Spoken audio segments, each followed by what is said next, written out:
Bonjour, je suis Duval Ballet. Depuis quelques jours, je suis avec une attention particulière l'actualité sur Gaël Nganamouit et Khalifa.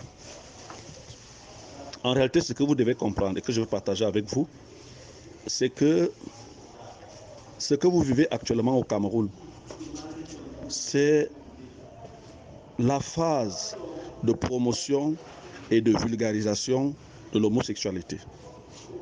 C'est-à-dire que les grandes organisations qui soutiennent la communauté LGBT ont compris qu'au Cameroun,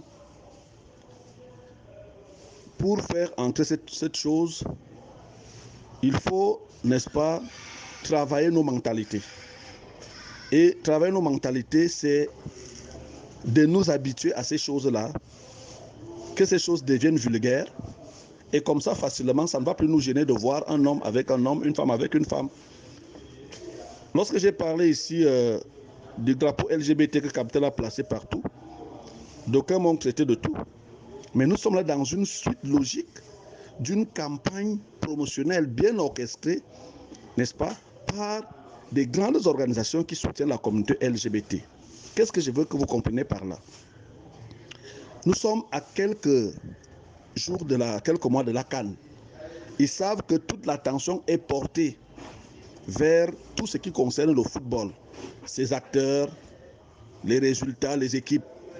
Et on a choisi une grande actrice du football pour qu'elle se serve de son image dans la promotion de l'homosexualité.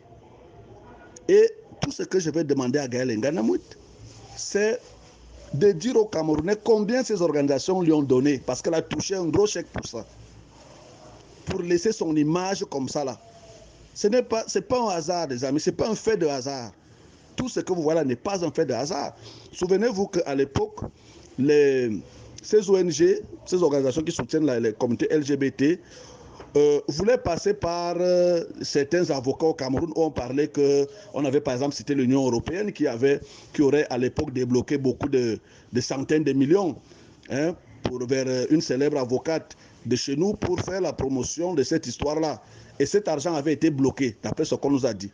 Alors, il est plus facile pour ces organisations de comprendre que, au lieu de venir encore d'une manière officielle pour contacter des associations ici sur place ou alors des avocats ici sur place, il est mieux de passer par des personnes qui ont déjà une certaine image et qui sont dans cette chose-là. Alors, plus facilement, on les contacte, on leur donne les moyens. Je voudrais vous dire que si vous regardez bien ce qui vient de se passer, ce n'est pas un hasard. Que Gaël nous dise combien elle a déchargé, n'est-ce pas, de la part de ces organisations pour laisser son image, pour mettre son image au service, n'est-ce pas, de la vulgarisation de l'homosexualité dans notre pays. C'est de cela qu'il est question. Et cela a été bien orchestré. Elle démissionne la veille de son poste de team manager. C'est pour attirer déjà l'attention. Et le lendemain, elle lance les vidéos. Donc, tout de suite, l'attention était déjà captivée sur sa démission. Absolument tout le monde va s'intéresser à elle. Et juste après, elle vous balance dans la promotion de l'homosexualité, la vulgarisation de ces choses-là. Ce n'est pas. Et puis, regardez bien les images. Vous sentez que ça a été préparé. Quand vous regardez bien les images, même lorsque nous sommes mariés, bon, oui, on dit c'est un couple lesbien. Lorsque nous sommes mariés, là, pour ceux qui sont mariés, est-ce qu'on a besoin de faire certaines choses et de les filmer? Et dans la voiture et sur le lit, on se filme. Vous voyez bien que les vidéos étaient faites à dessein. Ils savaient bien pourquoi ils faisaient. Ces vidéos sont bien structurées, bien travaillées. Et l'objectif ici, les amis, c'est de vulgariser, de rendre l'homosexualité vulgaire. Je plains seulement nos petits-enfants, parce que ces images sont partout. Et les enfants vont se dire qu'ok, n'est-ce pas, on a vu Gaël. On sait que Gaël Nganamouit a beaucoup d'influence sur la jeune fille au Cameroun. Et on passe par elle. Et si ça peut commencer par les femmes, on vulgarise, on va aussi vulgariser pour les hommes. Donc vraiment, ne vous attendez pas à autre chose. Le Cameroun aujourd'hui subit, n'est-ce pas, est la cible, je veux dire, d'une vaste campagne de vulgarisation et de promotion de l'homosexualité à travers tous les supports possibles. Ça peut être par Camtel qui a pris le drapeau LGBT, a mis partout dans nos carrefours. Ça peut être par une star du football. Hein? Dites-moi un peu de vous à moi.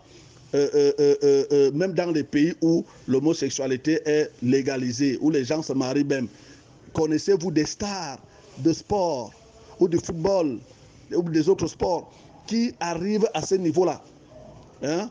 à se faire des vidéos ainsi et les vulgariser et publier comme ça là?